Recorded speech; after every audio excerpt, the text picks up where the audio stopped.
I can't even with this episode of Classroom of the Elite. I've been waiting for this showdown for what seems like forever, but really this season. But damn, knowing that Aino has been pulling his punches probably harder than any character that I've seen in anime, just the overall mask that he was wearing, he seemed like worse than a background character to a majority of the classes and everything like that. But to see him just...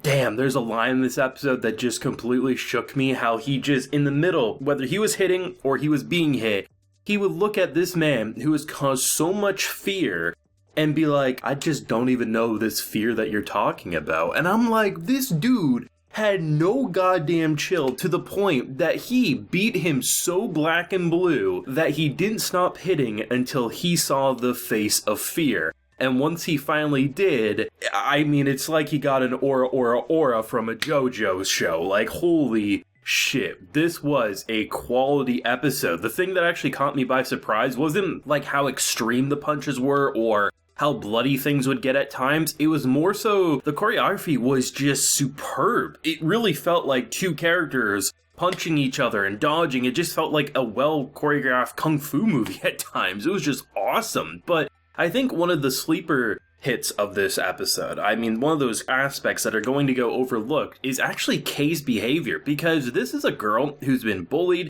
who's been blackmailed, who has been used even by her savior, Aino, in this episode, right? And for the first time, I think in probably her life, or at the very least in this show that we know of, she decided to do something for herself rather than because she was blackmailed or that she had this fear of things will get worse for me if I don't do what another person wants. And while, yes, her idea of protecting Ayano's name, even after learning that he also was using her for his own reasons, she decides to say, you know what? Enough is enough. I'm not going to be used anymore. If I have to suffer for this, fine. Even if he did use me, I'm deciding enough is enough, no more in terms of being blackmailed and dragged along for others' gains. And I think that's what makes the hug scene at the end so sweet, is that he's not denying it, he's not doing anything, but he proves something, that he might have used her, but he made a promise. If something like this or anything else ever happens to you, call for my help and I will be there. And she just saw the type of bodyguard that she will have.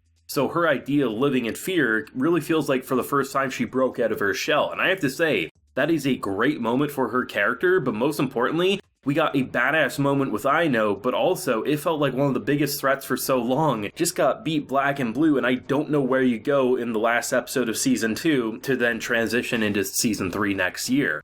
But this was a absolute beast of an episode, hands down the most exciting of Season 2, not only just for the action, but it's the character moments. You have literally 4 people in this room, and just the whole concept of them being like, you know, either mocking, because he's a background character to them. This bastard couldn't even figure out that I was, you know, the person on the island. I think that was in Season 1 there. Just the whole concept that he just throws it in their face. He doesn't discriminate. Females, males, doesn't matter. He'll karate chop. The only difference is that if you're a girl, he'll gently place you down after he knocks you out ice cold. Like, I was sort of expecting this confrontation to be next week. Like, I figured it had to happen. Like, even though he was like, yo, I'm just gonna go to karaoke with my friends, I was like, there's gotta be something there, because I really don't feel like Aino's a liar in the way that he's promised to protect her, and if she's summoning him, then it's probably for good reason. But I like what they were able to do, because this man, it didn't come across as one of those situations where you have an arrogant MC or a powerful MC who lets things go to his head. This dude, the entire way through, when he was not flinching, not breaking a sweat, just basically saying, this is nothing for me. You think, you know, they're saying like, hey, we know your identity. We'll just keep coming after you. It doesn't matter if you kick our ass here. Shit's gonna get rough for you. And I was thinking to myself, damn, like, that's probably true, because, I mean, this is a guy who could just continue to jump to you even if you break his knuckles every other day, right? But the fact that he just so, with that deadpan expression, would just look like, even when he got hit himself, or he was in this lock where you're like, oh shit, his shoulder blade's about to get dislocated or something. He never broke a sweat, and it never felt like he was putting on an act. It was more so, if this is not even worth breaking a sweat or showing any sign of concern, what in the actual hell would make this man fearful? And then that makes me think, everything that we've seen with Ryuen up until this point, we've seen the type of fear he's ruled with over his class, hell, even over teachers it feels like. And the fact that we just, in such a short amount of time, minutes really, went from thinking this is one of the more fearful characters of the show who can make characters' lives a living hell. We're to the point now of saying, oh, this isn't even the appetizer. There's going to be worse because this is just season 2. This is a long-running show. We're getting a season 3 minimum, we know. And to now really get that bigger picture, the clarity of saying, holy shit, the thing that has made us say, damn, that is intense, just got so steamrolled, so bruised, that you would think in any other show, if you showed the screenshot of his face pummeled, people would think, oh, that's a joke character who got beat up in a comedic way. Nope. In this show, he was intense for some time, but now, even if he continues to go after our boy, it's now put into perspective that he is a bug under Ayano's shoe, which we knew that would happen, but to finally see it happen, now we realize that, holy shit, like, the only other character we know of right now who could really make this man sweat is probably his dad, because obviously we know these two butting heads, either physically or mental warfare, would be in a league of its own. But holy shit, I am excited for the last episode, but most importantly, I'm excited for season 3. I was talking about it in previous videos, like, I was trying to figure out, like, what they would do. I thought this kind of confrontation would lead into season 3, and then that would be like, holy shit, where are we going from here? But now I have no idea. Like, I mean, on one hand, I could see him just pulling away.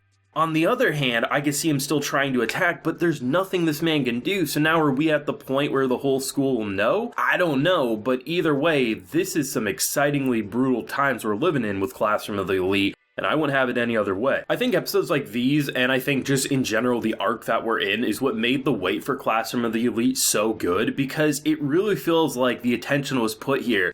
The slow build-up and giving characters who didn't really have much spotlight in the first season, or, you know, whether you read the source material or not, or felt like just kind of got swept under the rug, that they were just there and you felt like they're more shallow than they needed to be. Season 2 came in and it just feels like it kind of corrected course and made everything that you loved and anything that you may not have liked or maybe even hated about the season in the prior season, that is. It kind of feels like everything corrected itself to just be one quality-ass season, and if this is just a sign of what's to come with Classroom of the Elite, Season 3 could even surpass Season 2, which is saying a hell of a lot given how much I and many others have enjoyed this season, but it definitely feels like this is probably one of the episodes, if not the episode that got the most attention to detail, the most time in the oven, because, I mean, from just the general animation, the well-choreographed fight scene, to just the emotion and the build-up, the face reactions, hell, you can look at Ayano, this man hardly shows a reaction, but sometimes with the way they pan into his face or they zoom in, it just says way more than a character showing signs of fear or excitement. And then you have Ryuen, who goes from being super bubbly, chaotic, to just